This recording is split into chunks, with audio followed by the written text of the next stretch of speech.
kita sering lihat mungkin in the next few months, mungkin next year juga akan ramai lagi dan mereka akan buka kapal atau main office mungkin dari Thailand, dari Singapore, dari Malaysia. Mereka akan beda seperti melakukan ini di sini. Oke, jadi tentunya kita nggak boleh ketinggalan karena memang Indonesia mempunyai segala potensi menjadi negara maju. Kenapa? Karena pertama dengan 220 juta kita mempunyai yang paling banyak usia mudanya 57% di 2010 ini. Pertimbangan middle class income dengan usia muda khususnya ya. Jadi bukan hanya usia muda tapi middle class income-nya. Jadi mereka yang tentunya produktif umurnya tapi juga dalam status yang tadi middle class. Yang kedua tentunya ada sumber daya alam melimpah. Yang ketiga juga ada bonus demografi tadi di usia produktif. Dan kemudian juga pertumbuhan domestic demand yang sangat-sangat loncakannya sangat baik. Terus kemudian peranan berbagai pihak penting juga lebih diinginkan untuk menciptakan lingkungan ramah pengusaha. Zamannya ada Pak Jokowi dan juga kementerian BUMN dan juga Kementerian Perdagangan ataupun juga industri, mereka juga ingin bahwa kepastian hukum dan regulasi yang berimbang. Terus kemudian perlu adanya connecting the dot, mentoring dan funding karena kita tahu potensial yang lebih bagus, anak-anak yang pada pintar. Kenapa kita tahu gitu? Karena mereka ini yang sangat berkiprah telah di Olimpiade fisika, matematika, itu juga mereka sudah seleksi Asia juga tidak hanya China tapi juga Indonesia. Jadi sebenarnya mereka udah hanya itu, tapi perlu lingkungan yang mendukung gitu. Jadi mereka udah tinggal, mereka punya akses, tapi ketika mereka mau melakukan membuka bisnis misalnya, mereka berkendala dengan berbagai peraturan.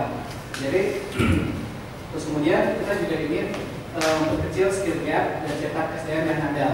Jadi lingkungan yang baik menurut kami adalah untuk yang bisa menstimulus dan mengakselerasi proses penciptaan well-skilled dan well-connected technopreneur yang pada akhirnya dapat mengangkat Indonesia menjadi pusat teknologi dunia. Oke, Bank Mandiri memiliki perhatian besar pada sektor kewirausahaan di Indonesia. Melalui program-program CSR kami sudah start dari tahun 2007 melakukan yang namanya Wirausaha Muda Mandiri. Kenapa begitu? Karena kita yakin bahwa kewirausahaan atau entrepreneurship memiliki peran penting untuk menuju kemakmuran ekonomi suatu negara. CSR yang bagus, kalau kita lihat ya, bukan yang hanya sosial, yang hanya pendekatannya sosial saja, ataupun juga hanya sifatnya cuma sekali, terus kemudian besoknya tidak dilakukan lagi. Jadi yang bagus adalah yang berkelanjutan. Nah, yang berkelanjutan itu dan juga berhubungan dengan bisnis yang dilakukan oleh si pemberi CSR itu. Kenapa? Karena tadi ya, uang CSR itu kan dari portion daripada keuntungan, ya kan? Nah, ketika dia lakukan CSR, terus kemudian keuntungannya jadi itu berhubungan langsung dengan bidang usahanya, sehingga bisa melakukan salesnya jadi lebih baik, masyarakat jadi lebih cinta, produknya lebih banyak dipakai, akhirnya menggenerate sales juga dan menggenerate profit, dan profit kita di percentage yang baik lagi ke CSR. Nah, oleh karena itu kita pikir di Bank Mandiri ini, Bank Mandiri adalah suatu bank, bisnisnya itu apa sih? Ya kan, bisnisnya adalah uang. Kita lain, kita bukan kayak seperti misalnya terus produk konsumer lainnya, misalnya Sosro ataupun juga Astra gitu misalnya. Nah, Bank Mandiri melihat bahwa bisnis kita adalah bisnis uang. Dan di mana sih uang itu berada? Gitu kan? Uang itu berada tentunya di entrepreneur yang paling banyak. Kalau kita lihat bukan pejabat, bukan juga pengusaha, PNS misalnya, ataupun juga anggota DPR gitu ya. Tapi yang paling banyak adalah konglomerat yang artinya itu adalah pengusaha atau entrepreneur. Sehingga kalau kita melakukan CSR dengan tujuan yang adalah menumbuhkan entrepreneur atau wirausaha, dan kita memupuk dari usia muda, tentunya nanti itu akan mudah-mudahan kita harapkan menjadi cinta kepada Bank Mandiri dan akhirnya menjadi loyal customer. Dan itu yang akan menjadi bring back our sales tadi, kan kita bring up our sales tadi. Nah, jadi selain kita juga menciptakan lapangan kerja, menciptakan nilai bagi masyarakat, dan juga menciptakan inovasi, kita juga harus bisnis berjalan baik dan juga akhirnya revenue bagi bank. Nah, tapi kita nggak bisa sendiri tentunya. Bank Mandiri di sini kerjasama dengan pemerintah, korporasi dan digital seperti GAPI dan juga lembaga pendidikan lainnya, ataupun juga swasta seperti Microsoft. Nah, yang kita lakukan adalah Wirausaha Muda Mandiri ini didesain untuk menerapkan virus kewirausahaan serta membimbing startup untuk naik kelas. Jadi memang ada nanti kategori-kategorinya. Tadi ada pertanyaan, boleh nggak sih kalau sudah tidak mahasiswa atau sudah lulus kuliah masuk ke dalam program kami Wirausaha Muda Mandiri? Boleh jawabannya, karena kita ada nanti dibagi dua, ada yang mahasiswa, kategori mahasiswa, dan juga kategori alumni. Terus kemudian bentuknya adalah kita pengen mencari startup-startup yang punya potensi, modal terbatas, akses lemah, tapi kemudian melalui program UMF kita kemudian akan menjadi micro SME ataupun juga nanti dalam beberapa tahun menjadi corporate. Melalui apa? Bentuk kegiatannya macam-macam. Yaitu yang pertama adalah kompetisi wirausaha yang disebut dengan UMF Award yang kita lakukan setiap tahun dari 2007. Terus kemudian kita nggak berhenti di kompetisi, yaitu adalah kita lakukan juga pelatihan dan pendampingan. Jadi untuk yang alumni ataupun juga finalis ataupun juga pendaftar, itu kita lakukan setiap tahun pelatihan dan pendampingan bekerjasama dengan universitas di Indonesia. Kita menghadirkan juga pembicara, motivator yang kelasnya nasional, terus kemudian mereka bisa datang for free, ya, untuk setiap yang diundang. Yang diundang adalah siapa? Adalah tadi alumni ataupun juga pendaftar daripada Wirausaha Muda Mandiri. Terus kemudian kita nggak hanya berhenti di situ, kita adakan juga kita lakukan juga publikasi usaha startup. Jadi untuk ini biasanya untuk finalis ataupun pemenang. Jadi kalau kita udah dapat pemenang yang award tahun ini, itu biasanya in the next few months kita buka exposure-nya, gitu. Kita buka artikel di Tempo, di Kompas, gitu ya. Bukan kita yang mau maju, bukan kita yang mau melihat. Karena Bank Mandiri siapa sih yang misalnya kita nggak perlu lagi orang awareness untuk Bank Mandiri gitu ya. Tapi kita pengen orang tahu awareness bahwa Bank Mandiri melakukan sesuatu untuk bisa nge-push si generasi muda menjadi yang sukses. Dan orang-orang sukses ini yang mau kita buat. Jadi orang sukses ini nggak bisa hanya berhenti di skopnya hanya terbatas. Kalau dengan exposure yang baik, kayak misalnya tadi Batik Kultur, tadi ada disebut juga Batik Kultur, ya kan? Batik Kultur mungkin 2-3 tahun lalu ya dia hanya suatu UKM ada di Semarang, ya kan, dia Valencia gitu ya. Dia mempunyai satu usaha, tapi dia kemudian mendaftar ke kita dan dia menjadi suatu finalis. Saya nggak tahu dia pemenang atau bukan. Dia sih bukan pemenang. Tapi bukan pemenang aja, exposure-nya bukan main. Sekarang jadi bintang iklan Dove, ya, bersama Raisa lagi. Iya kan? Saya bilang wow, kita itu dia Valencia kayak pembuat batik kita kan Batik Kultur. Jadi karena exposure-nya sangat tinggi. Karena memang pada saat dia menang di banyak sekali media yang tertarik. Karena memang profilnya unik, Pak. Bukan hanya cantik gitu ya, tapi dia dalam umur 21 tahun dia udah lulus S1, S2 dan sudah punya UKM ataupun juga usaha kecil. Jadi memang kita cari anak-anak muda yang bisa menjadi lokomotif, yang bisa menjadi panutan daripada anak muda lainnya. Kalau mama kita melakukan pendekatan bahwa kita adalah teacher gitu kan ya, kita misalnya ada dosen gitu ya, kita ngasih tahu wirausaha begini-begini, wirausaha begitu. Nah, saya rasa kurang efektif. Yang lebih efektif adalah ketika wirausaha muda itu sendiri sharing, ya kan? Karena mereka yang tahu, mereka yang jalanin, yang susahnya kayak gimana dia tahu. Kalau kita hanya ngebayangin, ya kan? Nah, jadi kita ingin menciptakan orang-orang seperti dia Valencia, terus kemudian mungkin ada Elang Gumilang, terus kemudian juga ada Brother Raffi, gitu ya. Nah, itu kan juga jumlah alumni UMM tahun 2007. Terus kemudian yang kita lakukan adalah 9.000 peserta setiap tahunnya dan sebarannya tentunya dari seluruh Indonesia, dari mulai Aceh sampai Papua. Tujuannya adalah meng-push jumlah entrepreneur supaya naik, pengusaha muda jadi naik kelas, terus kemudian juga bisa membuat CSR kita juga jalan.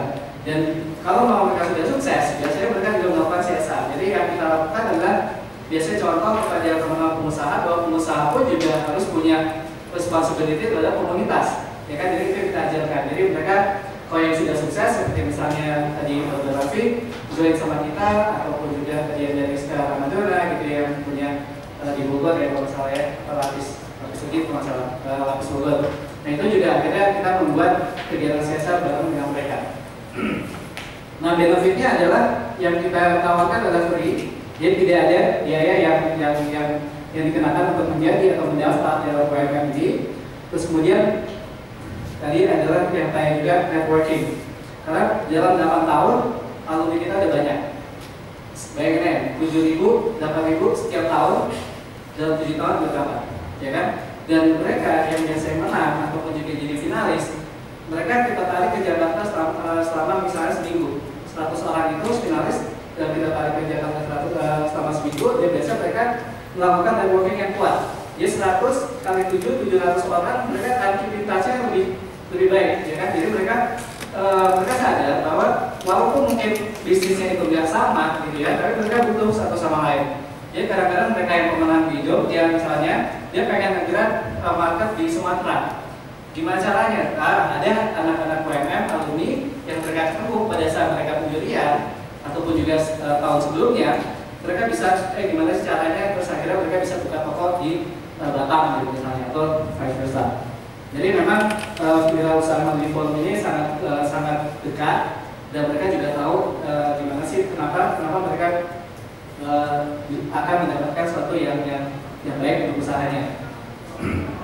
Terus yang terakhir, nah di sini ada teman saya nanti ada yang mandiri capital, bahwa ada kesempatan mendapatkan seed capital. Jadi tahun ini 2015 nanti akan dijelaskan lebih lanjut bahwa pemenang daripada UMM sektor teknologi yang mungkin ada di sini semua akan mendapatkan kesempatan untuk kemudian diambil oleh anak perusahaan kami, ditaruh investasi seperti venture capital seperti itu, untuk nanti bisa didukung secara pendanaan. Mungkin untuk lebih jelasnya nanti bisa bagi menjelaskan. Nah, dari tahun ke tahun tentunya makin lama makin naik. Jadi saya cerita bahwa jumlah peserta penghargaan dari 500 pada saat 2007, sekarang tahun lalu itu 7.700, as of today 6 ribuan yang sudah daftar untuk yang 2016 nanti. Ini tadi saya sudah sebut siapa aja yang jadi pemenang. Ada Lampu Bilang yang saat ini di tahun 2012 dia punya proyek 500 miliar, dia buat rumah sangat sederhana di Bogor. Dia udah punya beberapa real estate. Kabarnya tahun ini dia hampir sampai 2 triliun kalau salah dengan proyeknya. Ada lagi Bakso Malang Cakeko, itu tahun 2008 di juara 1. Yang mandiri yang entrepreneur kita sebut wirausaha muda mandiri teknologi. Tahun lalu itu mandiri yang entrepreneur. Yang ini adalah contohnya di kategori energi, ada Mbak Mita di Bandung, dia membuat pembangkit listrik tenaga arus laut. Terus kemudian Hendy Setiono, tadi Roda Raffi, dia terasa udah di 7 negara. Terus kemudian omsetnya udah 100 miliar atau mungkin tahun ini bisa sampai 2 kali lipat. Ada juga Mas Kodi Adibito di Surabaya, dia pemilik Coffee. Terus kemudian omsetnya juga udah 18 miliar tahun 2012. Terus kemudian yang ini wirausaha muda mandiri yang kategorinya mungkin kreatif ya. Ada Rumah Sopet Hadis, dia dari Palembang. Terus juga tadi saya cerita tentang di Batam, Pisang Villa. Terus ini sekarang Wahyu Maluna, Lapis Angkurian namanya, omsetnya udah gila 20 miliar 2012. Cuma dari jualan lapis berbulan, ini banyak banget teman. Kalau kalian sana antrinya mungkin berjam-jam dan setiap hari dia bisa sampai 200 kotak kalau nggak salah. Terus ada lagi telur kilau, dia jualan telur asin, dan akhirnya ada juga properti lain di Palembang. Nah, kenapa sih mesti daftar? Tadi sudah cerita bahwa potensi pembinaannya sangat baik untuk jaring dengan nasabah kita. Karena kita juga punya mandiri inkubator, nanti mungkin Mas Ino bisa sedikit cerita mengenai itu, bahwa dalam 6 bulan mungkin ada satu sesi di mana kita pertemukan dengan direksi kami, corporate banking kami, dan akhirnya bisa terjadi kerjasama ataupun juga dengan klien-klien kami atau nasabah kami. Kalau nggak salah ada beberapa teman-teman inkubatornya yang kemudian digabung atau ketemu dengan PTPN, ya, terus akhirnya bisa mengenerate sales. Nah, yang kedua nanti di sini ada FCI, Mandiri Capital Indonesia, di mana potensi untuk bermitra dan mendapat seed capital. Terus hadiah yang menarik, hadiahnya adalah kalau juara 1 50 juta, hadiah juara 2 ada 40 juta. Dan bergabung di Wirausaha Mandiri Forum, ini udah tahun kedua yang secara nasional. Ketuanya atau presidennya ada di Jogja, tapi anggotanya ada di mana-mana. Terus kemudian apresiasi dan publikasi usaha tingkat nasional. Jadi jangan kaget ketika finalis ataupun juga juara, juga nongol di artikel di Tempo, gitu, misalnya di Detik atau apa itu, Polri, kita semua yang akan terbaik. Oke, saya rasa untuk lebih jelas di yang PT Mandiri Capital Indonesia, saya silakan kembali dulu untuk bisa ditanya sedikit mengenai apa itu FCI dan kalau ada pertanyaan mengenai itu bisa dijelaskan. Jadi untuk yang Nextnya sebenarnya lebih detail, tapi kalau Mama ada pertanyaan lebih lanjut bisa tanyakan lagi ke saya. Terima kasih.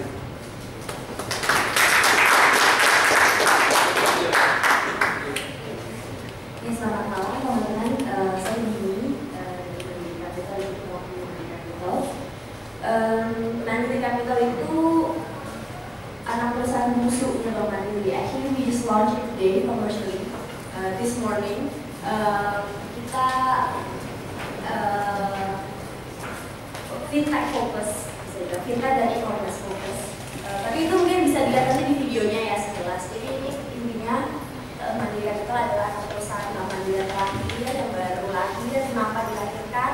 Karena kita melihat adanya tren perubahan gaya hidup, mana everyone will know that kita semua tuh pakainya digital lah di sini sekarang, dari belanja mau pergi kemana nanyanya ke handphone gitu kan. Jadi kita melihat perubahan behavior itu sehingga dan itu inovasi yang baik. Kita melihat adanya kesempatan untuk mensupport inovasi-inovasi tersebut. Jadi mungkin untuk briefnya bisa kita lihat video launching dari pagi dulu ya. Itu short one.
Mandiri Capital Indonesia melengkapi portfolio bisnis kami untuk mengakselerasi inovasi dan teknologi dengan mendukung startup tanah air demi Indonesia yang lebih baik.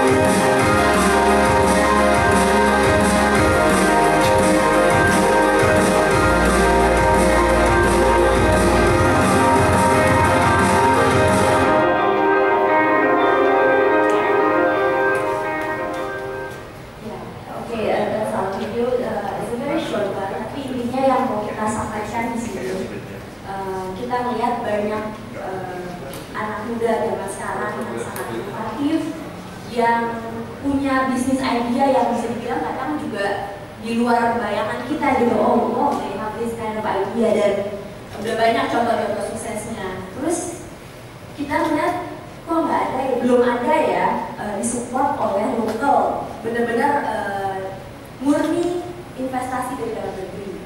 Dan karena as you know mungkin venture capital itu kayaknya dari luar negeri lah bisa dibilang masuk. Jadi visi kita ya mau mengembangkan, mau mendukung perkembangan startup tersebut gitu, dengan pure local investment local fund untuk hopefully kita bisa memajukan Indonesia bareng-bareng. Nah di sini di initial stage kita Mandiri Capital maksudnya fokus kita di fintech dan e-commerce. Kenapa? Karena tentunya ini juga terkait dengan apa yang bisa Mandiri Capital as part of Mandiri offer. Kita punya akses, kita bisa nawarin akses itu ke nasabah-nasabah Mandiri, to Mandiri's customers here. Kemudian juga tentu kita bisa membimbing dan bisa dibilang we have the knowledge to help you grow, mengembangkan bisnis itu sendiri. Dan juga tentu kalau kita nggak punya, misalnya ini teknologi misalnya, kita bisa menghubungkan teman-teman ke expert-expert yang kompeten di bidangnya, di teknologi misalnya. Gitu. Jadi kita akan partnership, mungkin bisa salah satunya nanti dengan Microsoft juga kita akan partnership untuk pengembangan dari sisi teknologinya. Dan kita nggak membuka minimum investment. Kenapa? Karena kita melihat semuanya itu berpotensi. Jadi we start from small dan we don't also limit the top investment that we can make. So we really want to see the idea how can, if possible, help the bank grows.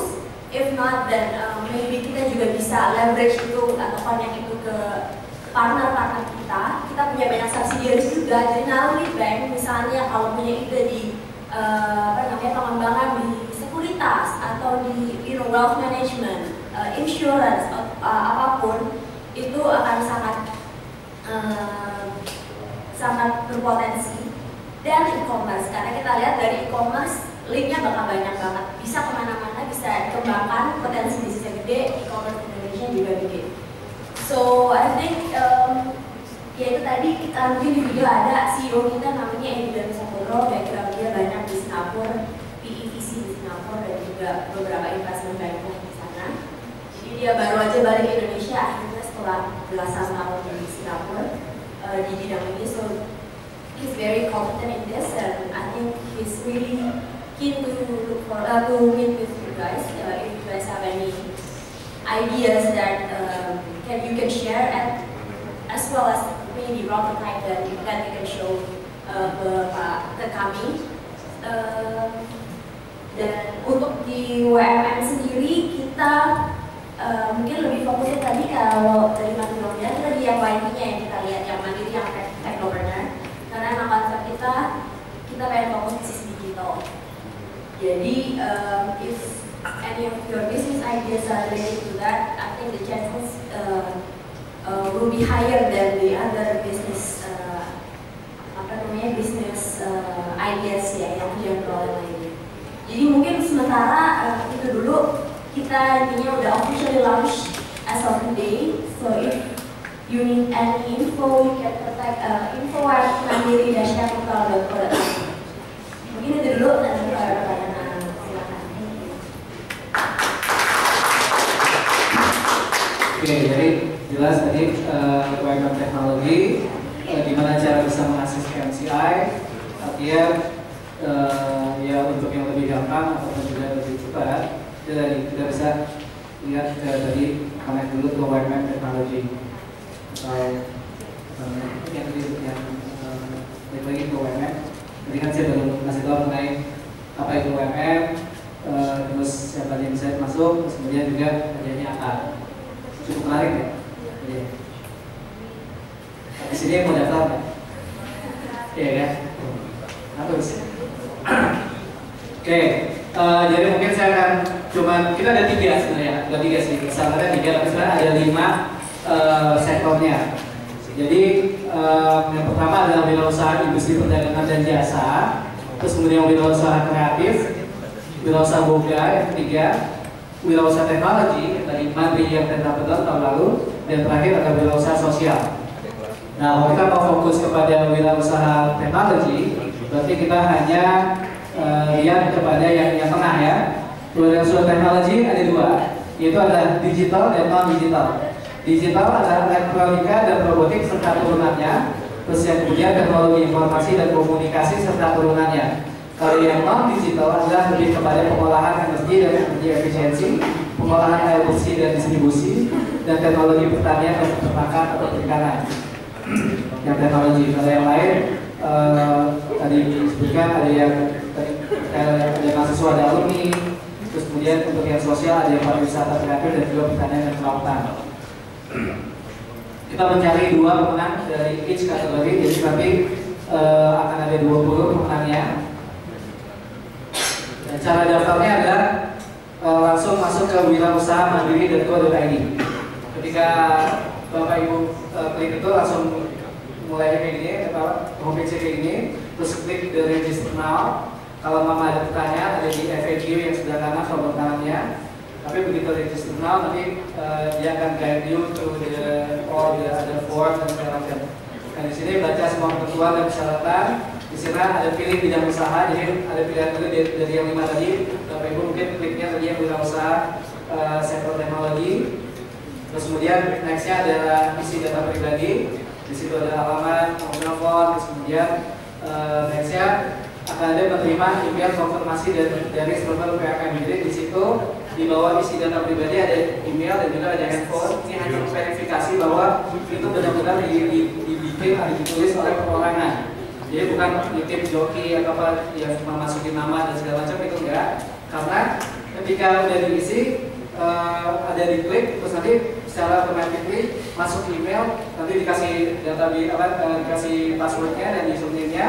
Dan lewat handphone juga nanti akan ada sesuatu yang harus dibalikin lagi ke email itu untuk diisi dan akhirnya balik lagi ke website itu. Jadi verifikasi bahwa itu ada real person atau real team itu ada di sana. Dan selanjutnya ada data profil usaha. Nah di sini mulai ada sedikit detail mengenai usahanya apa, dari kapan mulainya, terus ada berapa employees-nya, kalau Mama itu teknologi, projectnya apa, detailnya kayak gitu.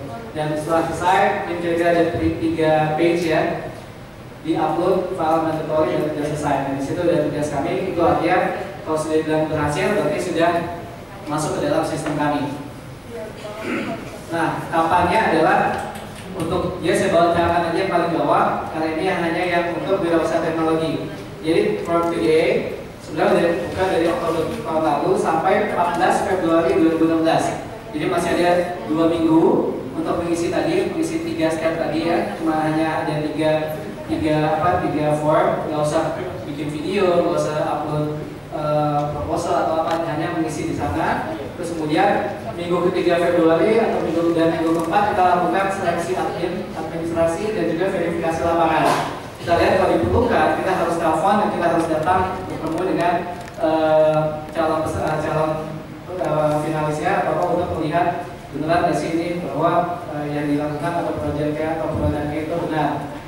Terus kemudian untuk penjuriannya kita lakukan nanti tanggal 15 Maret. Jadi sampai minggu ke 1 Maret 2016 itu kita akan penjurian berkas dan akhirnya kita memilih 50 bid.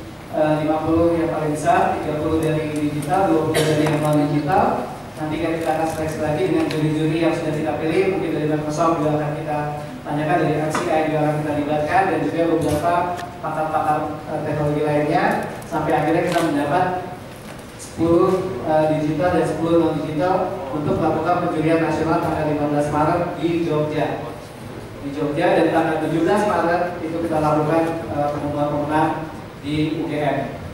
Nah, di rangkaian dari tanggal 15 sampai tanggal 17 itu nanti akan ada pembinaan juga. Kita akan ada beberapa materi yang kita akan sampaikan.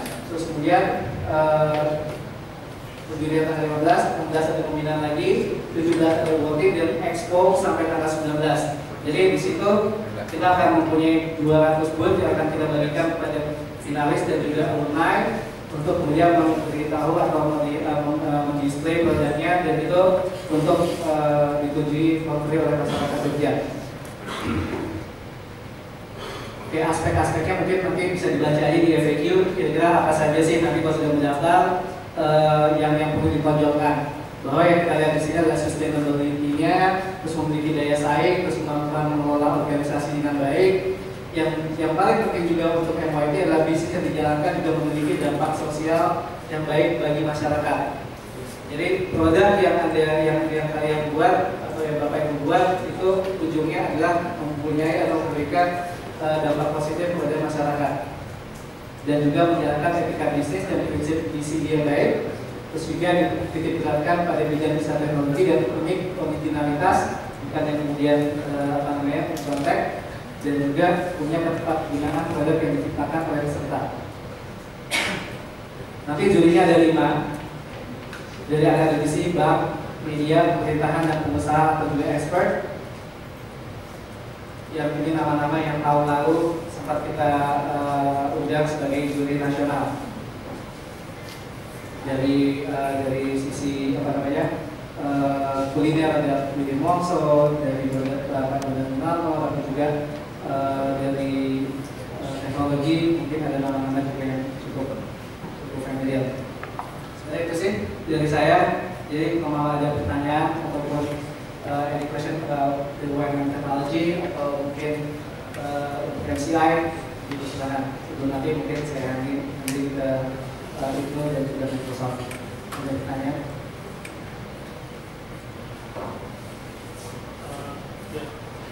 Saya Ali dari Istilah. Jadi yang pertama kalau saya di website-nya sih saya dengan Pak tadi ya. Tadi masih 2 minggu, apakah mau tag ada waktu lain? Oke. Kan yang pertama yang kedua tadi ya. Saya dulu ada yang syarat-syarat jadi kayak establish one year apa? Oh ya. Tapi di FAQ ada sih itu untuk yang tidak usah terlalu mau didatangin di sini. Tadi saya sempat skip ya. Oke.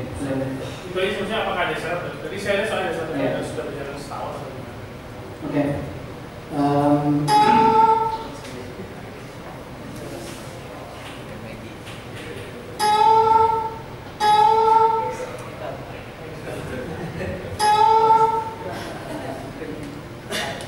Kalau yang tadi 4 hari itu memang untuk yang 4 kategorinya. Jadi yang untuk yang industri jasa, boga dan yang lain kuliner itu dan sosial itu sampai 31 Januari memang. Dan itu penjuriannya dilakukan secara regional. Jadi mereka akan dijadikan menjadi nasional. Mereka melakukan penjurian 2 kali. Di regional artinya di tempat mereka domisilinya, apakah di Semarang, apakah di Medan atau apa gitu ya. Tapi untuk yang real usaha teknologi itu memang kita panjang sampai 14 Februari. Jadi mungkin belum ada di situ, tapi ketika 31-nya selesai kita akan hidupkan lagi. Tapi hanya yang teknologi mungkin nanti time nya di 14 Februari. Oke, di mana ya? Selanjutnya.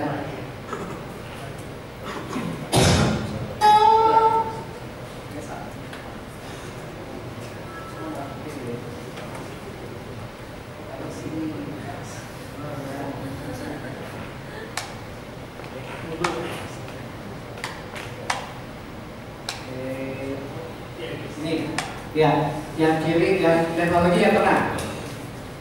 Oke, yang tadi yang tengah. Jadi yang tadi kita ngomong itu yang industri jasa, kuliner dan boga, dia harus minimal 1 tahun karena yang kita jadikan adalah real business, bukan yang hanya cerita bahwa saya mau punya restoran gitu ya, enggak. Yang sudah berjalan 1 tahun. Berarti kita hanya yang tengah itu adalah memiliki prototype. Sudah memiliki prototype, dia juga bukan hanya coretan aja, tapi minimal sudah memiliki prototype. Apalagi yang sudah jalan dan sudah implementasi dan sudah bahkan menjadi komersial, it's very good. Bahkan ada poin plusnya nanti kan. Terus kemudian dalam 1 tahun, tapi yang jelas untuk yang prototype tadi syaratnya dalam 1 tahun sudah bisa diimplementasikan secara massal. Jadi bukan hanya prototype yang ini kalau untuk jadi massal atau real product masih jauh banget, kita masih 2-3 tahun lagi kan. Jadi artinya yang tadi 50 juta tadi untuk hadiah untuk digunakan untuk sesuatu yang ada manfaatnya untuk pengembangan si produk tadi. Terus kemudian usianya maksimal 40 tahun untuk yang teknologi. Ini adalah tim ya. Jadi memang agak beda sama yang biasa. Kalau yang biasa itu biasa individual. Jadi kayak tadi Bapak Raffi atau Rizka Ramadan dia maju as an individual, as an owner dari bisnisnya dia. Dia tidak bisa diwakili. Kalau yang ini tim, tapi memang pada saat nanti penjurian di Jogja hanya diwakili oleh 1 orang juga. Tapi kita sadar bahwa biasanya yang namanya startup teknologi, atau individual, tapi mungkin dia tidak bisa 2 orang atau 3 orang, tapi nanti pada saat penjurian hanya diwakili oleh 1 orang. Terus kemudian bukan saya melanggar hukum jelas dan itu aja sih kalau untuk yang masalah. Untuk MCI mungkin.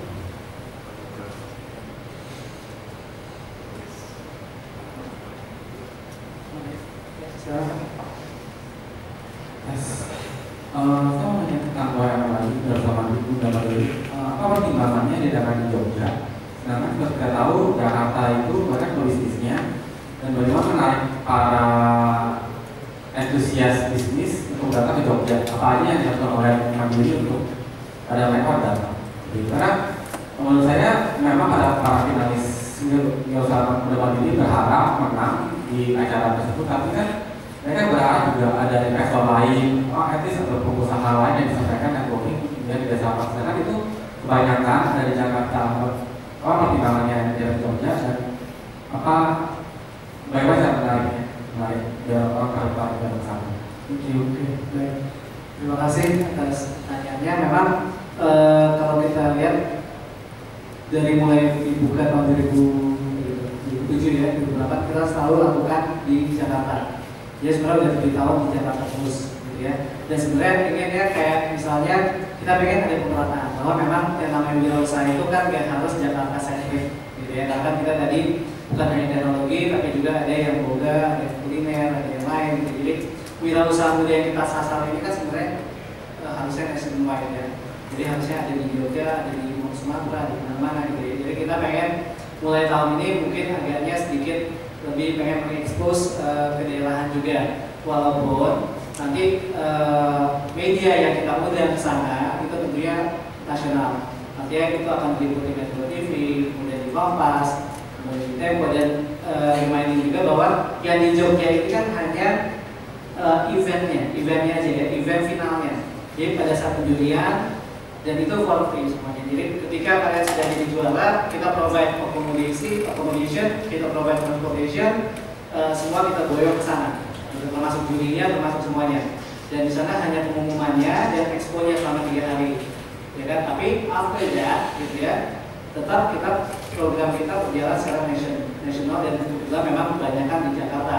Kita punya inkubator di Jakarta, MCI di Jakarta, dan setelah selesai daripada World dan Expo ini, kita akan berhenti di situ, kita ada workshop, ya kan, kita ada juga meet up with investors, gitu kan, angel dan segala macam. Kita akan bekerjasama sama JP lagi dengan berbagai macam teman-teman juga dari worldwide, supaya nanti kita bisa mempertemukan, gitu kan, wirausaha muda yang potensial kepada tadi calon-calon investor yang bukan hanya MCI, tapi juga yang hanya misalnya yang MCI kan tadi ke fintech, tapi yang non fintech bisa kita carikan juga cara-cara supaya bisa lebih baik lagi. Jadi memang hanya eventnya saja yang dalam Jogja, tapi exposure-nya semuanya tetap nasional.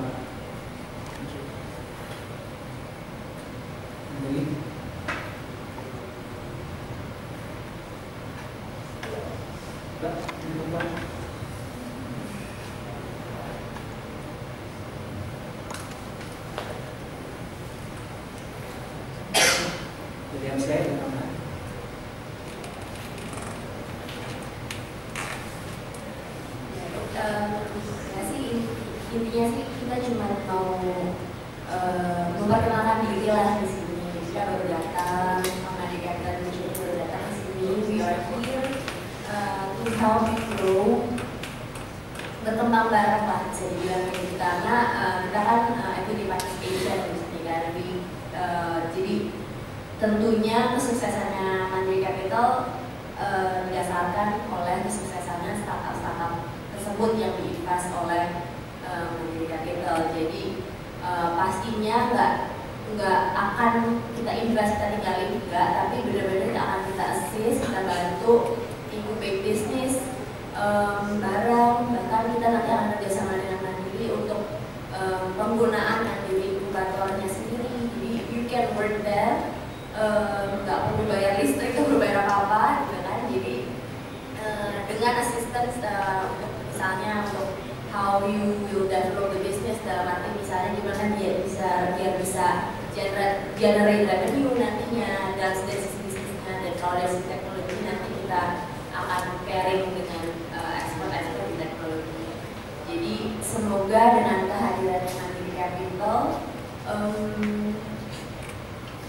startup bisa lebih inovatif lagi. Kita mendukung inovasi yang hadir dari teman-teman yang masih pada muda, belia, dan penuh dengan ide bagus yang tentunya ujungnya untuk mendukung Indonesia. Thank you. Oh ya. Ya. Ada karena kan baru ya, ini ada podcast yang bisa maunya maksudnya podcast untuk berapa funding yang dikeluarkan dalam setahun pertama berapa? Yang pasti kita meskipun baru, tapi kita barunya commercially launch-nya. Kita establish tadi dari sebenarnya dapat license itu udah dari 10 November.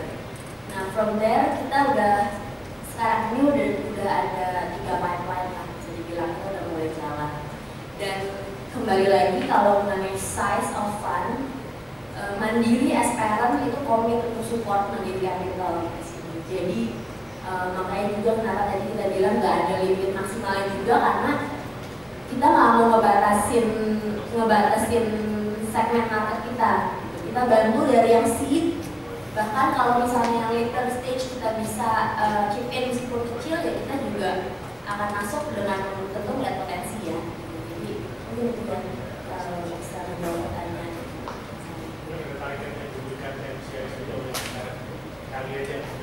Targetnya sih lebih dari segi tadi segmentasi marketnya. Untuk awal ini kita mainnya lihat di startup fintech yang potensial. Fintech kan di sini juga luas ya, definisinya sebatas limited way, tapi memang pasti relate ke situ misalnya, dan juga e-commerce. Itu initial basic kita. Tambahkan yang belum poin dari Mandiri dari kita dan sebenarnya tidak selalu dilihat ini tentunya dari tidak awal terus mungkin sebagai tambahan, jadi startup mungkin juga dari Mandiri Digital bisa juga melihat karena ini bagian dari grup, jadi marketnya juga tidak ada. Kita melihatkan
kalau untuk startup apa yang kita invest mungkin kita belum bisa expose dulu, tapi yang pasti satu kita udah masuk, ya udah kita finance.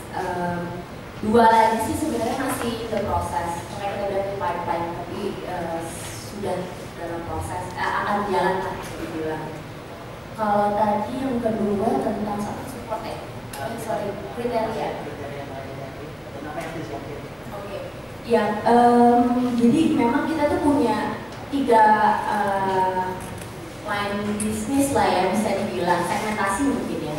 3 itu pertama tentunya yang istilahnya bersinergi, dalam arti di sini directly affecting Mandiri's business gitu kan.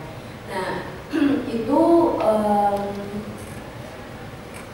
tentunya pasti akan langsung melibatkan internal unitnya dari Bank Mandirinya gitu. Nah kemudian yang kedua, we call it seed stage aja sih sebenarnya, tapi intinya kalau di sini kita melihat potensi-potensi inovasi yang mungkin nggak langsung attach ke Bank Mandiri, tapi di sekitar lingkup financial industry, gitu ya, yang bisa kita apa ya istilahnya, mungkin bisa kita leverage lah potensinya itu sesuai dengan skala yang pas misalnya gitu. Pertama misalnya kita bikin yang small scale dulu gitu kan. Terus kalau misalnya potensinya besar nanti baru kita sinkronkan ke Bank Mandiri. Jadi yang satu mungkin udah lebih langsung misalnya apa payment gateway. Kalau payment gateway udah pasti harus langsung kena Mandiri gitu kan. Jadi kita langsung dari diskusi awalnya kita dari sisi Mandiri Capital pasti udah harus koordinasi dulu nih sama Bank Mandiri. Lo mau nggak nih apa namanya kerjasama dengan startup seperti ini misalnya. Jadi nanti kalau kita invest nggak ngasih janji doang, tapi kita udah bisa dapat komitmen lah dari intermediate-nya gitu. Terus yang terakhir sih yang lebih lain bisnis lain itu kita sebutnya apa namanya investment at later stage. Kenapa? Karena biasanya itu yang udah agak belum mature ya 3-4 tahun jalan gitu kan, yang udah kelihatan marketnya, tapi kita juga sebenarnya di situ masuk intinya sih pengen melihat apa namanya melihat apakah mungkin disinergikan dengan Mandiri bisnis or not. Kalau enggak ya nggak apa-apa juga, kita bantu dia grow apa yang mereka butuhkan, tapi mungkin nggak attach kalau yang seed stage ya, karena seed stage kita tunggu bareng gitu kan. Kalau yang later stage kita cuma belajar lah, bisa dibilang kita cuma itu, tapi kita pengen belajar apa yang di apa namanya kerjakan di sana. Itu sih kurang lebih.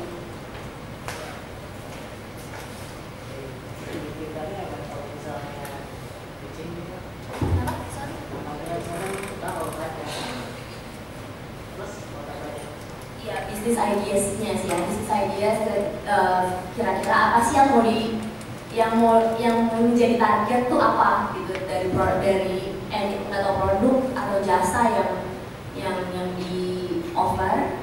Terus ya prototype buat kita bisa kurang lebih membayangkan. Kalau prototype atau boleh sekedar prototype apa display Ya, ya.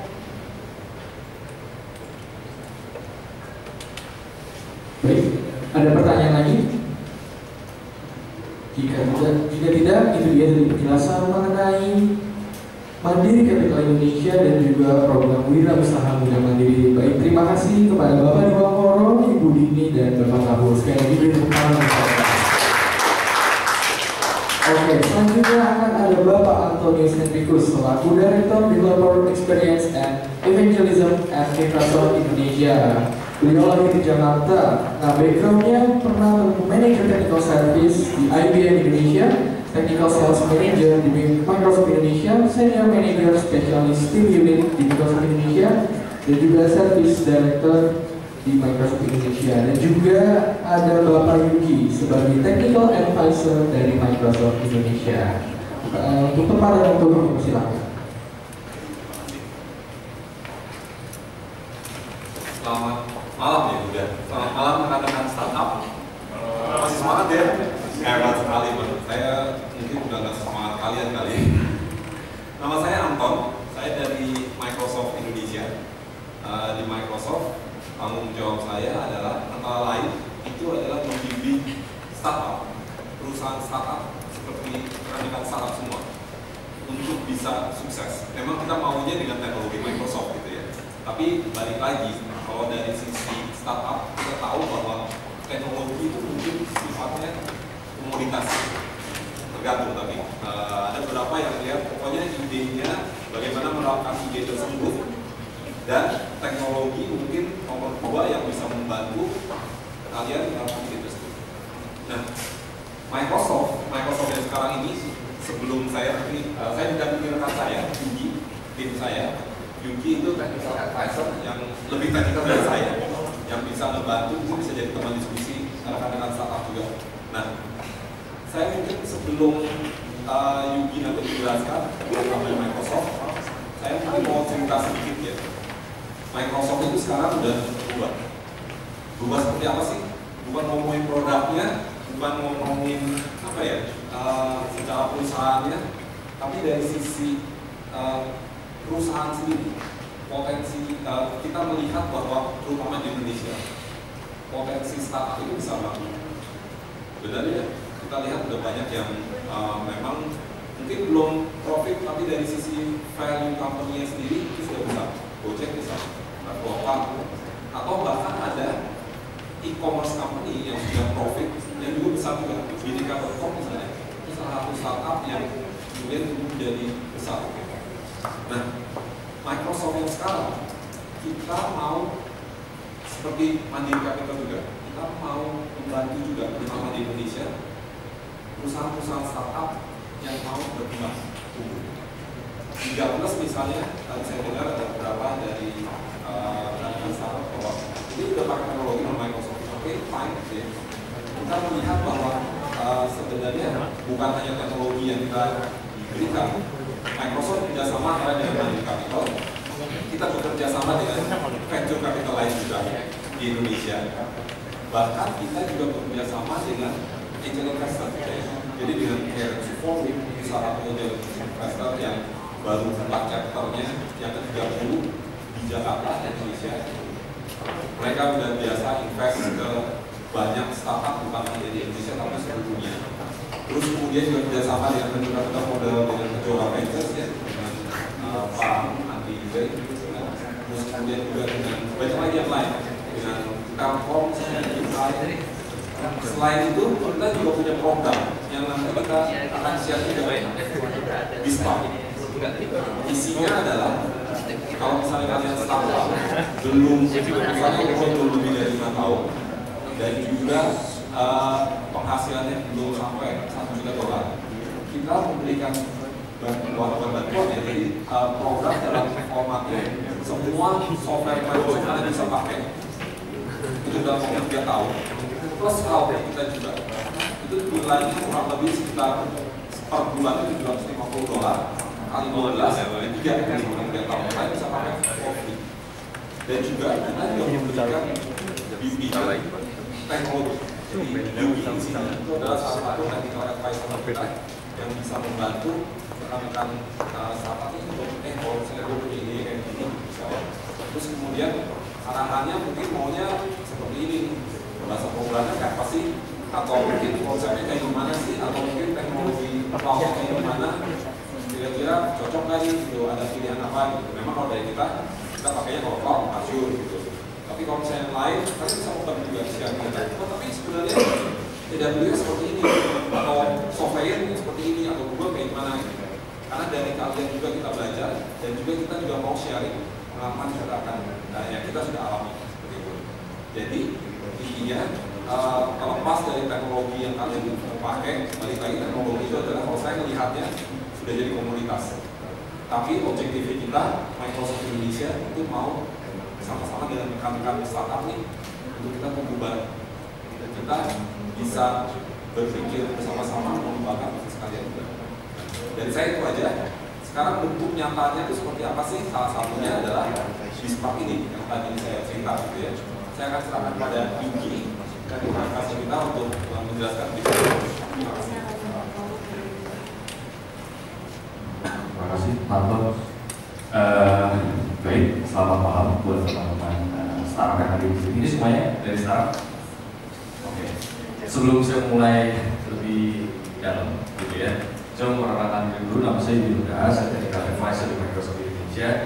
Jadi nanti saya bisa sharing mengenai program Microsoft itu ada apa aja, kira-kira bisa dibantu startupnya seperti apa. Tapi sebelumnya saya mau nanya tuh buat teman-teman startup di sini. Di sini ada udah tahu tentang Spark. Coba kata satu, ada lagi? Belum? Sudah ada gitu. Enggak. Tadinya kalau misalnya udah tahu semua, kan nggak pulang lagi. Oke, karena belum ada yang tahu, saya akan langsung jelaskan apa aja itu Spark, gitu ya. Tapi yang paling penting yang perlu dipahami adalah karena di sini Microsoft adalah perusahaan teknologi, which is kita datang ke sini juga dengan solusi teknologi yang bisa kita support, ya.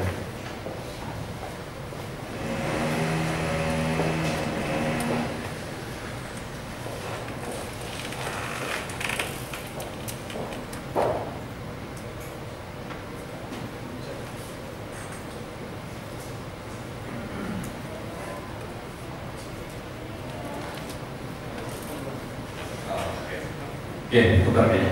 Nah, yang paling penting adalah kalau misalnya tadi teman-teman lihat gitu ya, salah satu kita ini datang dari divisi yang dinamakan developer experience gitu ya, which is kita di sini banyak mainnya di developer.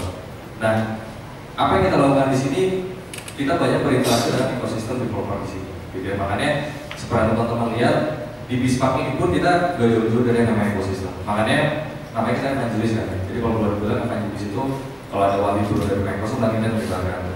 Tapi dari segi teknologi. Nah, kalau kita lihat ini adalah entrepreneur ekosistem. Oke.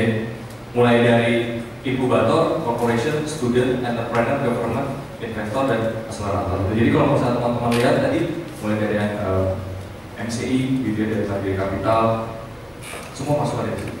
Gitu ya. Nah, kita melihat bahwa ekosistem di sini itu mereka nggak bisa jalan sendiri tanpa ada support dari teknologi. Kita tahu hampir semua sistem yang dijalankan sekarang itu menggunakan teknologi. Karena kalau kita lihat mau bisnisnya apapun itu pasti menggunakan teknologi. Even kalau teman-teman lihat sudah banyak yang mengatakan bahwa every company itu will be the software company. Ya kayak Nike dan sebagainya mereka udah jadi software company. Karena teknologi itu tools yang disupport oleh teknologi tersebut adalah bisnis yang ada di sana. Nah, apa yang mau kita support dari ekosistem entrepreneur di sini, gitu ya?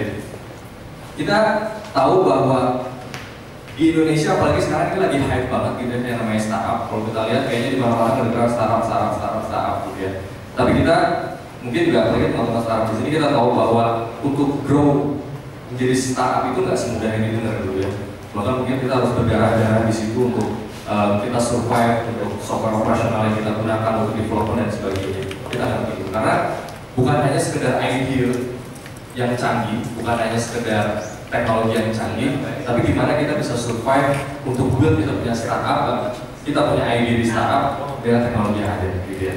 Nah, di sini Microsoft melihat bahwa banyak startup yang mereka sedang grow. Oke, dalam usia mungkin nggak lebih dari 5 tahun yang masih baru-baru. Dan salah satu problemnya adalah bagi startup itu adalah software yang digunakan. Oke, kita mengerti software yang digunakan karena kita tahu ini kita bilang mungkin ada open source dan sebagainya, tapi tetap akan ada biaya yang dikeluarkan untuk menjalankan open source, nggak ada yang gratis seperti di dunia.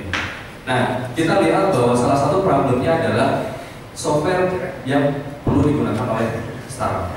Oke, nah di sini kita sudah bikin suatu program yang dinamakan Microsoft Bismarck, which is Microsoft Bismarck ini kita datang. Salah satunya adalah untuk solve the problem. Yang mana ketika teman-teman startup build, teman-teman punya ide startup, itu gimana sih caranya biar mungkin yang sebelumnya budgetnya dan sebagainya diarahkan untuk software operasional dan sebagainya, itu disediakan untuk budget yang lainnya. Jadi boleh dibilang dengan Microsoft Bismarck, itu kita memberi support pada teman-teman startup untuk build teman-teman punya project, secara gratis menggunakan platform dari Microsoft. Dulu mungkin kita banyak ngomongnya software gitu ya, tapi sekarang udah nggak cuma software gitu ya, mulai dari servisnya, trainingnya dan sebagainya, kemudian konsultasi dan profesionalnya, itu semuanya ada. Gitu. Jadi Microsoft Bismarck ini adalah program yang disediakan oleh Microsoft untuk seluruh startup di dunia. Jadi ini program global yang mana untuk grow teman-teman punya startup dengan memanfaatkan teknologi dari Microsoft secara gratis. Kenapa bisa gratis? Tapi mungkin biar menarik bisa lihat dulu mapnya di sini, gitu ya. Ini kalau kita lihat Bismarck ini sebetulnya udah lama banget. Even kalau misalnya teman-teman lihat mungkin fenomena startup mulai hype di Indonesia itu mungkin sekitar 3, 4 tahun, 5 tahunan gitu ya, mulai rame gitu ya. Si Bismarck ini udah lama banget, bahkan udah 5 tahun lebih itu si Bismarck udah ada. Karena kita melihat bahwa potensinya untuk startup itu tinggi sekali. Available di Indonesia juga ya. Nah, ini kalau teman-teman lihat Bismarck Knowledge-nya udah banyak banget di Indonesia ada. Kemudian kita juga ada Microsoft Innovation Center. Microsoft Innovation Center ini kita NGD-nya dari kampus. Di Indonesia ini kita ada yang pertama di BINUS, BINUS yang ada. Yang kedua di UPH, yang ketiga ada di Bandung itu ITB, kemudian yang keempat ada di UGM. Jadi Microsoft Innovation Center ini sengaja kita simpan di beberapa kampus di Indonesia tujuannya adalah untuk membantu teman-teman student. Seperti tadi teman-teman lihat ya, student ini menjadi salah satu ekosistem penting gitu di entrepreneur. Untuk membantu teman-teman student yang dia pengen tahu mengenai teknologi Microsoft, itu bisa datang ke Microsoft Innovation Center. Jadi itu beneran tempat riset, belajar, gitu. Dan meskipun ujung-ujungnya biasanya kalau di kampus jadi tempat main Dota gitu. Okay. Karena itu faktanya ketika saya datang ke MIC gitu, saya ketemu sama beberapa studentnya, dilihat main Dota, oke. Lo pakai lagi stress modding gitu. Nah, kita ada Microsoft Innovation Center, ya. Kemudian kita juga ada Microsoft Mentor Accelerator.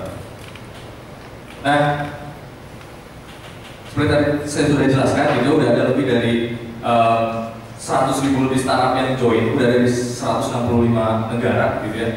Bahkan kalau teman-teman tahu, saat ini itu udah ada antrian di Indonesia kayak sekitar 200 startup yang apply untuk join Bispark. Karena modelnya Bispark ini gak sembarangan teman-teman bisa join gitu, daftar bisa ke Bispark enggak, karena benefitnya gede. Dan kita juga mau make sure bahwa teman-teman ini kita kasih support Bispark itu bukan sekedar cuman buat iseng-iseng daftar terus udah gitu ya. Apalagi niatnya iseng daftar Bispark dapat software terus dijual di Kaskus ya.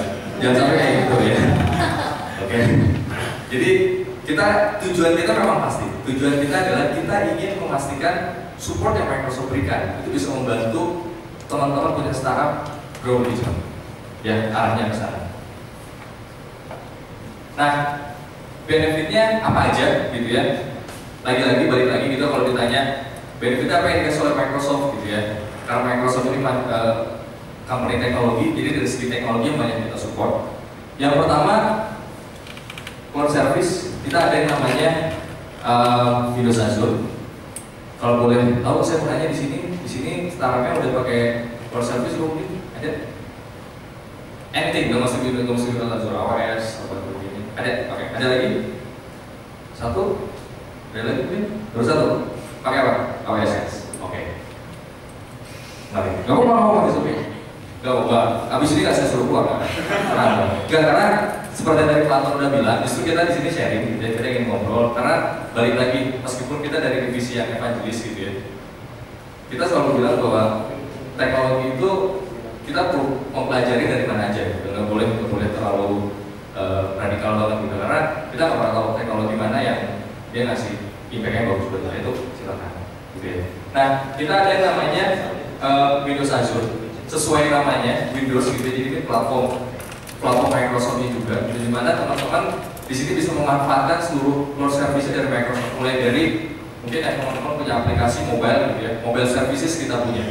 Even mobile services yang kita sediakan sekarang ini udah support untuk all platform, multi platform, Android, iOS, Windows apalagi gitu ya, itu udah support. Oke, di Windows Azure itu ada. Dan yang paling penting, gak hanya sekedar platform Microsoft gitu ya.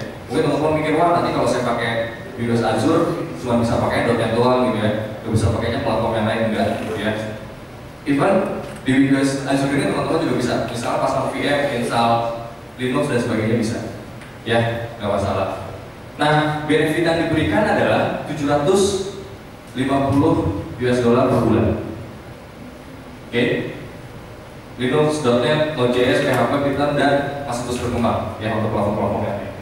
Yang paling seksi sekarang itu Windows Azure ya, karena saya sering datang ngobrol sama beberapa startup gitu ya.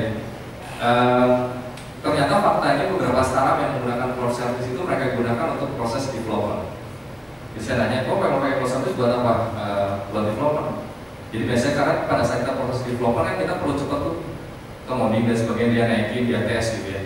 Tapi ujungnya pada saat production gitu, rata-rata mereka pakai cloud service. Mereka tetap pakainya kayak private server sendiri. Karena mungkin mereka takut dari harga, dari segi harga dan sebagainya. Interesting sih, menarik. Justru di sini juga kita datang ke teman-teman startup di sini, kita ingin make sure buat teman-teman paham kira-kira gimana caranya biar si cloud service ini gak cuma sekedar buat development, tapi gimana kalau buat production teman-teman punya software, punya produk. Gitu ya. Nah, access to software and tools. Semua software Microsoft terbaru itu available bisa teman-teman gunakan. Oke? Bisa semua teman-teman gunakan. Jadi pada saat teman-teman mendaftar menjadi member Bispark, seluruh software Microsoft bisa teman-teman dapatkan secara gratis, ya, tanpa biaya sama sekali. Jadi mulai dari proses software untuk development, Visual Studio dan sebagainya, atau mungkin software untuk kayak Office dan sebagainya itu ada. Ya, semua software ada. Tapi ada satu software yang kita sediakan gitu ya. Jadi harap diingat, kita nggak sediakan software bajakan gitu ya. Nggak ada ya. Jadi seluruh software yang kita sediakan.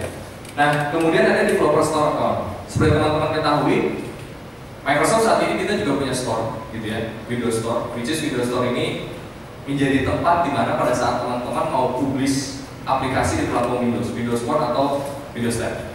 Oke, nah kita ada yang namanya developer store account. Jadi pada saat teman-teman menjadi member di Spark Azure, itu teman-teman juga bisa mengaktifkan developer account tanpa biaya. Kalau misalnya untuk personal itu seingat saya kemarin harganya sekitar 1 juta rupiah gitu ya. Untuk company itu sekitar 3 atau 5 juta, saya agak lupa.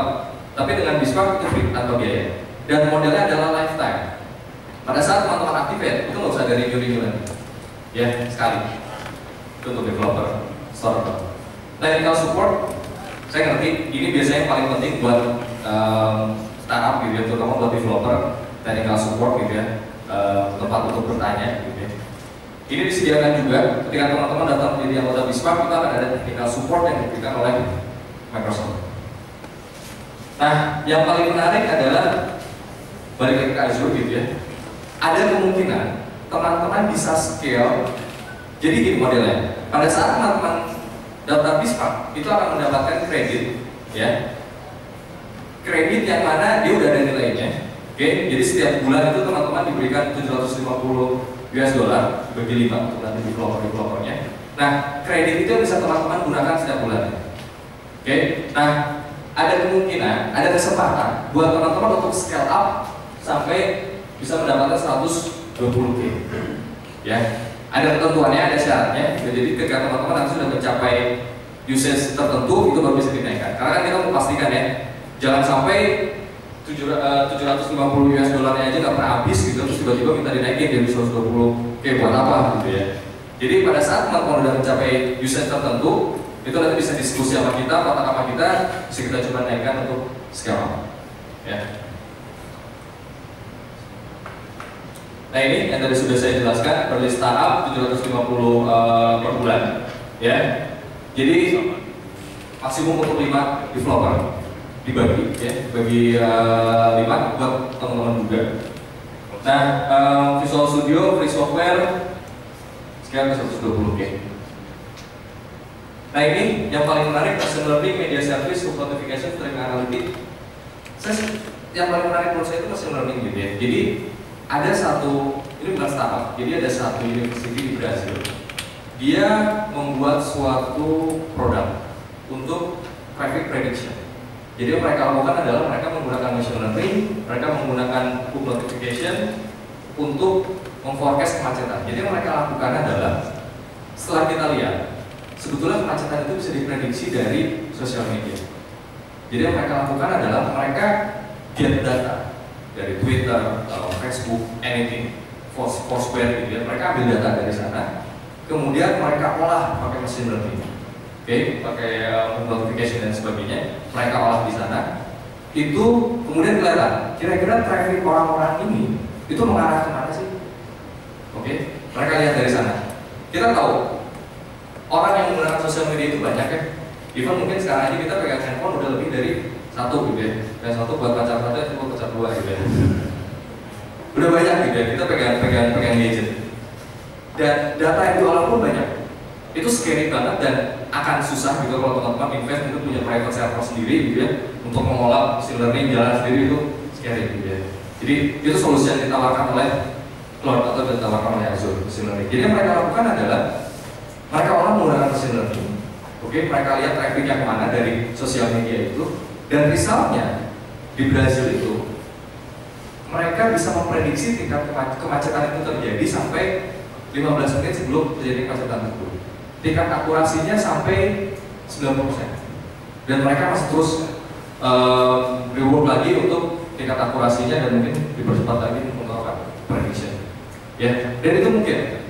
Oke, masalahnya agak susah kalau misalnya kita invest private cloud ya, atau private server gitu untuk kalian model-model seperti itu. Nah itu salah satu solusi kalau misalnya teman-teman punya idea atau punya project yang mengarahnya ke sana, mau mengolah data yang besar gitu ya, huge data, kemudian mau dilihat dari volumenya, velocity-nya, variety-nya, bahkan validity-nya gitu ya. Azure ini yang kita tawarkan. Oke, machine learning, media services, sub notification, streaming analytics. Ya, banyak.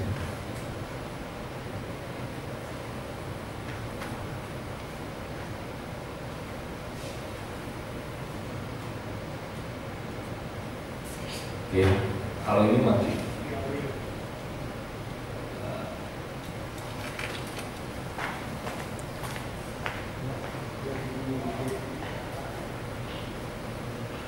Sambil nunggu mungkin. Tadi pagi saya sudah buka opening acara Windows ya, sampai salah satu fitur yang menarik sebenarnya Cortana.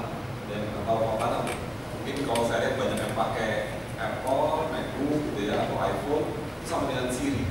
Tapi kelebihan kita, banyak promosi sih. Cortana jalan di iPhone, jalan di Android juga. Jadi ada bisa diinstal. Nah yang menariknya lagi, Cortana itu bukan hanya kita bilangnya personal digital assistant jadinya, dimana bukan hanya voice recognition komen aja. Dengan Cortana itu bisa mengakses data macam-macam, data yang kita sudah store sebelumnya, bahkan big data ataupun data yang dikolek oleh IoT sensor untuk kemudian menghasilkan informasi yang sederhana dan bisa ditampilkan dalam tampilan yang bisa dimengerti. Di video tadi pagi itu ya kita tunjukkan bahwa di saat pembelajaran Cortana di customer electronics ini ya, apa sih CES itu di Vegas, Microsoft kerjasama dengan Samsung. Orang tuh bisa kayak misalnya Samsung itu masang sensor IoT di mesin cuci, di kulkasnya mereka, di TV-nya mereka, gitu ya. Dengan Cortana, engineer Microsoft itu bisa bilang gini, Cortana, saat ini mesin cuci saya itu atau enggak? Takutnya kan kalau ditinggalin gitu ya, kalau di luar negeri sih nggak ada pembantu gitu ya. Kalau kita tinggal dicanggih lagi, Mbak, mesin cuci hidup atau enggak? Kalau ini enggak, Cortana is my motion is on, gitu ya. Jawabannya enggak. Yang lebih canggih lagi gitu ya, dia bisa bilang gini, Cortana, who use the who did the laundry gitu for the week gitu. Dan dia bisa koreografi langsung istrinya, anaknya yang kedua gitu misalnya, dan dia sendiri istri kedua mungkin kali ya, mungkin beda mesin cuci kali. Nah dari situ bisa kelihatan gitu, dan dia bisa analitik lagi gitu ya, oh anaknya dia yang cowok tuh ternyata jarang pakai mesin cuci gitu, kemudian dia kerjanya ngapain? Dia analisa gitu, oh ternyata anaknya itu pakai TV berapa jam, membuka kulkas berapa jam, gitu. Nah, tapi moral of the story gitu ya. Pertama tadi Cortana itu memanfaatkan mesin learningnya Azure juga kan. Dia hanya memberikan user interface dengan voice command, yang mana bisa diakses bukan hanya di Windows, di Android dan iOS, plus terintegrasi dengan IoT. Bayangkan ke depannya tadi ya, idenya yang tadi gitu ya, mungkin dari rekan Ali tadi bilang bahwa kalau misalnya kayak Microsoft kalau menggunakan dengan teknologi sensor segala macam bisa ini lebih canggih lagi kalau itu dengan voice command misalnya kayak gitu, atau ya dengan machine learning bisa diprediksi segala macam seperti itu. Itu yang sebenarnya kita provide selain dari Bispark Plus-nya kita. Saya ikut di sana dan saya tertarik sekali gitu kalau kalian ada ide seperti itu, kalau memang bisa bagaimana Microsoft bisa bantu, kita bisa sukses bareng-bareng. Iya, betul ya, mengenai Cortana dan sebagainya. Di sini ada Bin ya, Bin.com. Dia terkenal sebagai engineer Microsoft gitu ya, bikin oleh Microsoft, iya Bin. Kalau berarti belum sebut bukan, karena Bin ada tanda-tanya sebenarnya. So kayak gitu ya, Pak. Pasal Jadi sebetulnya gini, Bin itu mungkin teman-teman lebih kenal kayak Bin adalah search engine Microsoft. Tapi kalau teman-teman lihat lagi di sini, sebetulnya Bin ini menjadi titik awal, bukan titik awal, dia menjadi input awal machine learning Microsoft. Gitu. Jadi kalau teman tadi kalau dari platform kayak Cortana dan sebagainya, itu di belakangnya itu ada engine si Bin. Ya. Karena si Bin ini sekarang udah bukan search engine lagi, dia udah jadi machine learning yang dia mengolah data, belajar terus dari data yang ada. Gitu ya. Nah, balik lagi ke sini, ini detailnya, gitu ya, detail yang baik teman-teman dapatkan. Ini tadi saya sudah jelaskan mengenai benefitnya yang didapat, gitu ya, 750 US dollar per bulan, ini free. Jadi kredit, dikasih kredit sebanyak 750 US dollar per bulan, silakan teman-teman manfaatkan, gunakan, gitu ya. Dan perlu diingat, ini ya, coba saya jelasin eligibility-nya, gitu ya. Yang pertama privately held, kemudian usia dari startupnya itu nggak lebih dari 5 tahun. Karena kita pasti gitu ya, kalian benar-benar startup yang masih tumbuh. Jangan sampai usianya udah 10 tahun tapi masih tetap request BISMARK gitu ya. Sekali bilang, oh dia masih bantuan tuh jadi bertanya selama 10 tahun ini ngapain aja gitu jadinya gitu ya. Apa nggak pivot gitu ya. Jadi dari usianya nggak boleh lebih dari 5 tahun. Oke. Kemudian revenue yang didapatkan juga nggak lebih dari 1 miliar US dollar. Ya, karena kan memang kita tuh pastikan, oh ya, dan 1 miliar US dollar. Ya, jadi kita memastikan bahwa yang mendapatkan BISMARK ini memang perlu support. Kita memang teman-teman masih mau grow, masih awal-awal, gitu ya. Nah, 750 US dollar per bulan, dan itu akan di-renew setiap tahun. Oke, jadi BISMARK ini akan di-renew setiap tahun.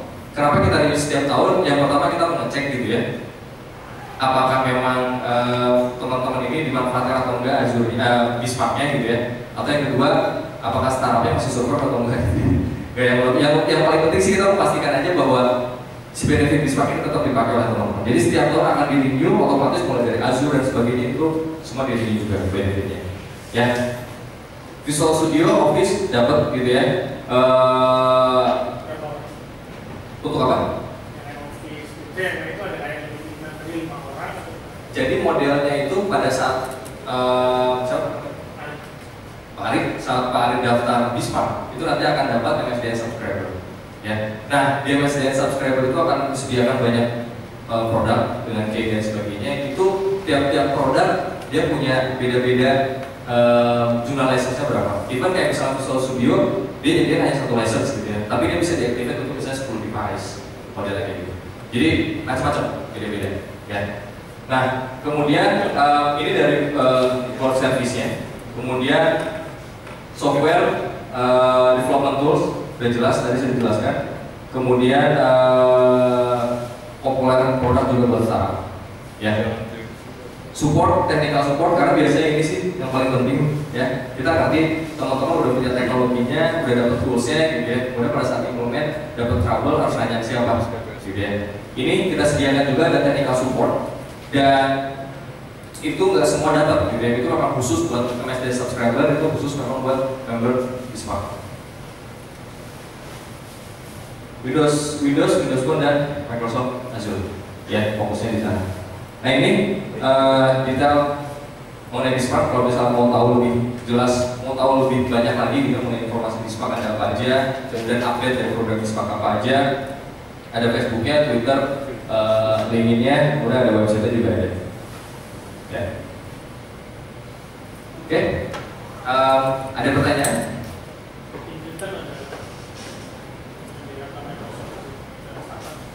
Oke. Harapan kita adalah startupnya sukses.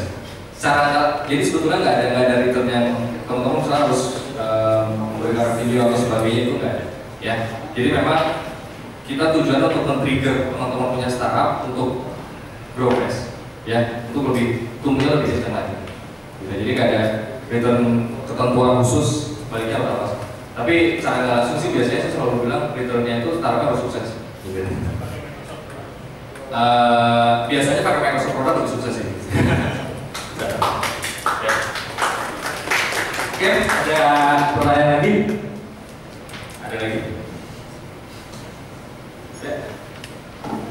Boleh? Kalau di Indonesia sendiri siapa saja yang sudah memanfaatkan ini, bagaimana sih mereka memanfaatkan resources dan fasilitas yang diberikan? Oke, kalau boleh dibilang banyak ya. Bahkan udah ada startup yang dia lulus terus nanya bisa daftar lagi nggak gitu? Enggak ya, karena batasnya 3 tahun.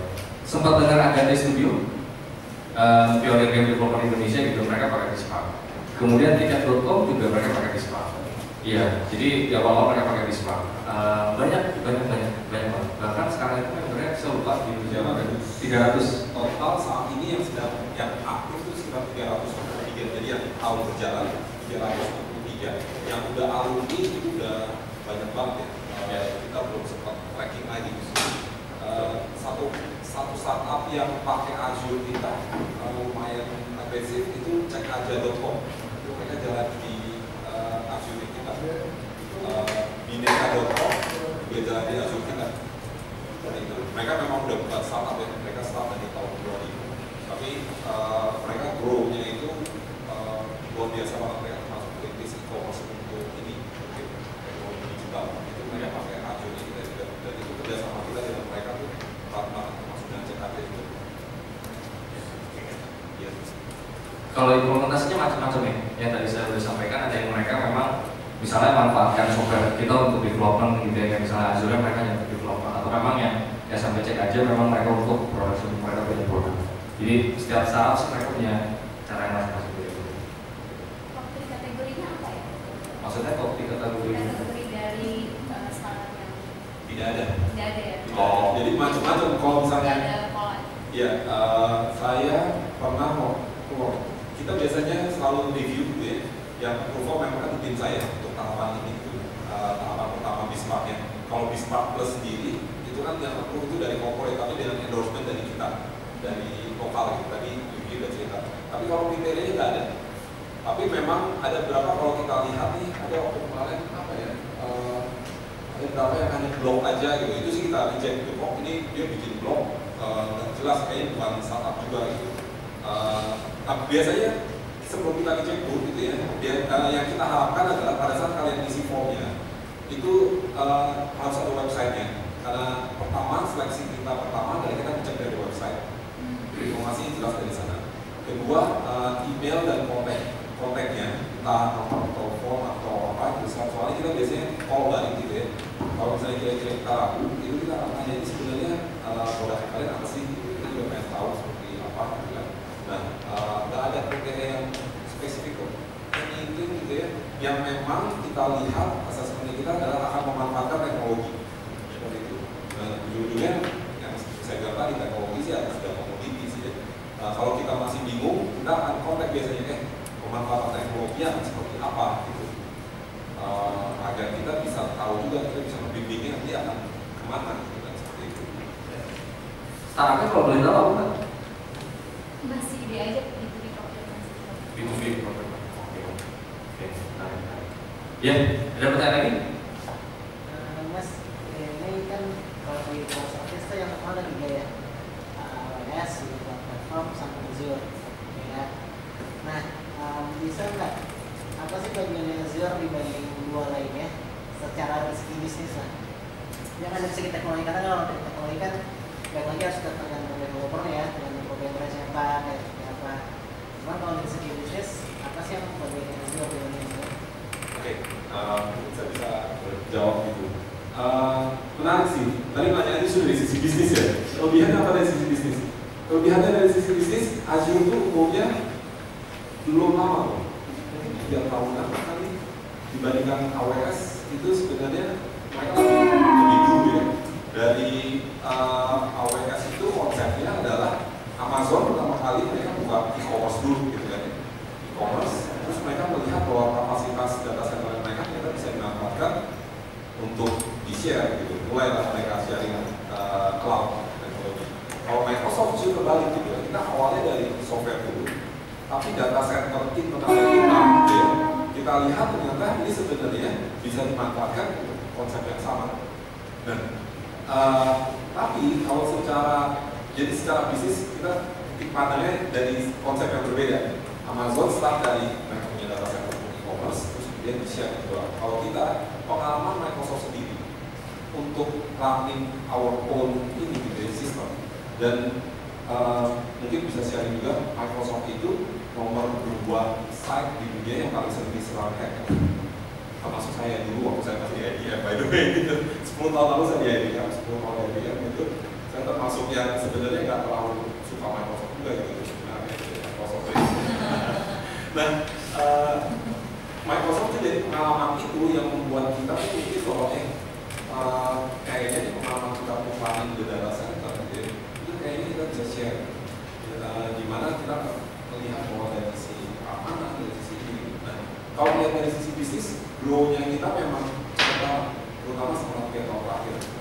apalagi dengan CEO kita yang baru ya, Satya Nadella, itu visinya kalau saya lihat itu menarik sih. Sifatnya enggak silo, tidak centric ke Microsoft aja, tapi kita melihat bahwa kita harusnya open. Kita tidak melihat bahwa kayak Google ataupun kayak Apple itu kompetitor gitu ya. Bahkan waktu kemarin Apple launching iOS 9, Microsoft itu bahkan siap juga di sana gitu. Itu dalam produknya kita udah kayak gini, iOS 9 kayak gitu.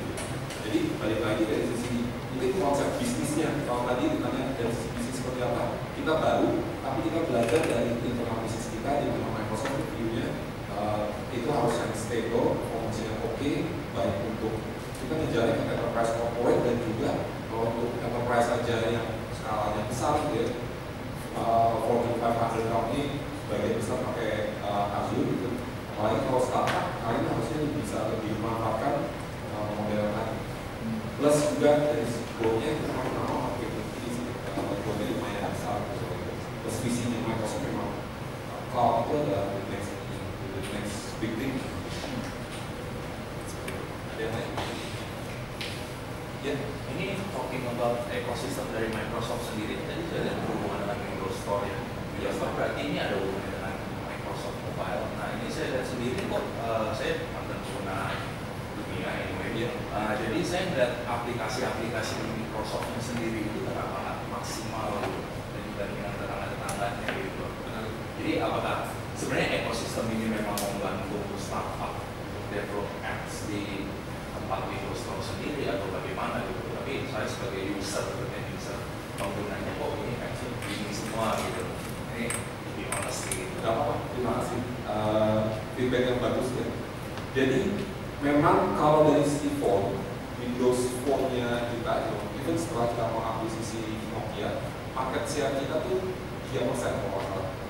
Nomor 1 Android, nomor 2 saya lupa Android dulu ya menurut saya. Kedua kemudian iPhone, ketiga masih masalah BlackBerry, keempat baru Microsoft gitu ya.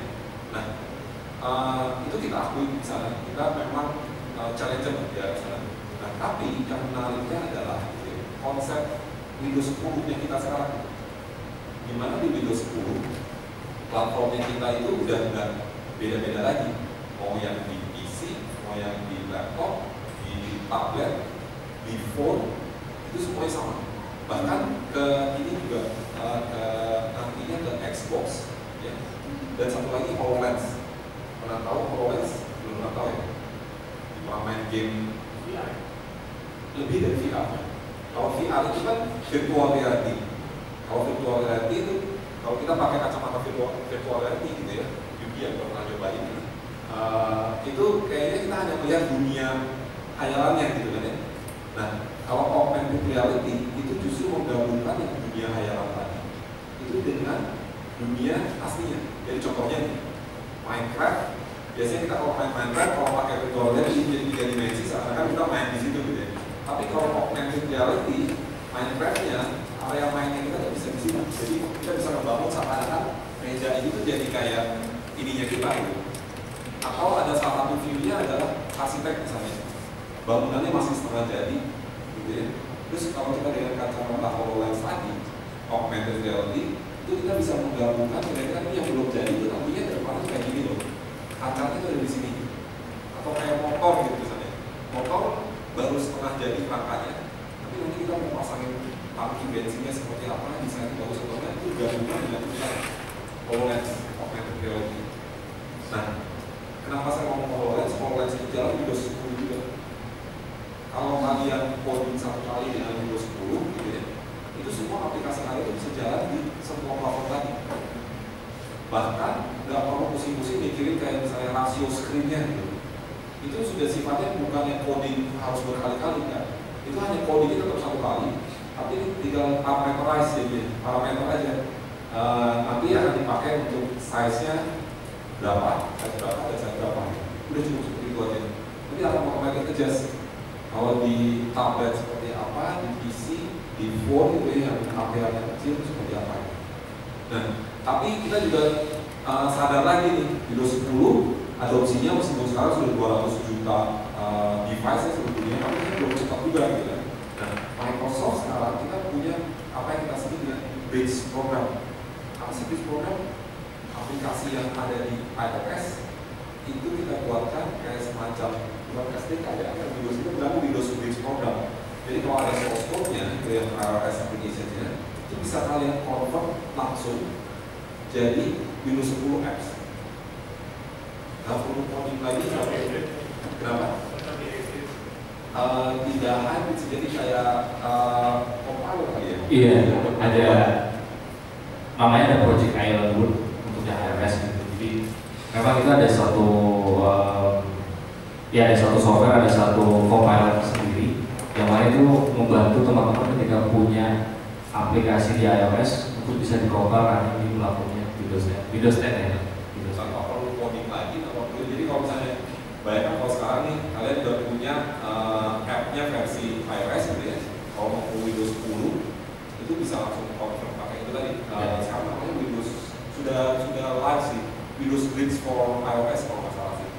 Cuma memang yang perlu diingat compatibility-nya memang belum kompatibel di masalah service aja. Maksudnya kayak mungkin yang disediakan oleh Apple Service-nya, kalau mungkin di Android itu kayak Google Play Service-nya, karena kan itu memang related sama API-nya langsung si platformnya. Cuma itu aja. Jadi mungkin memang harus nanti itu sebagai informasi aja gitu. Yang mungkin harus disiapin masalah kalau bisa mungkin aplikasinya dibuat consume service-nya kalau di Google kayak Play Store, misalnya in-app purchase kayak gitu kan, karena kan itu langsung connecting-nya sama betul sudah sering. Tapi karena saya akui di Windows 10 belum ada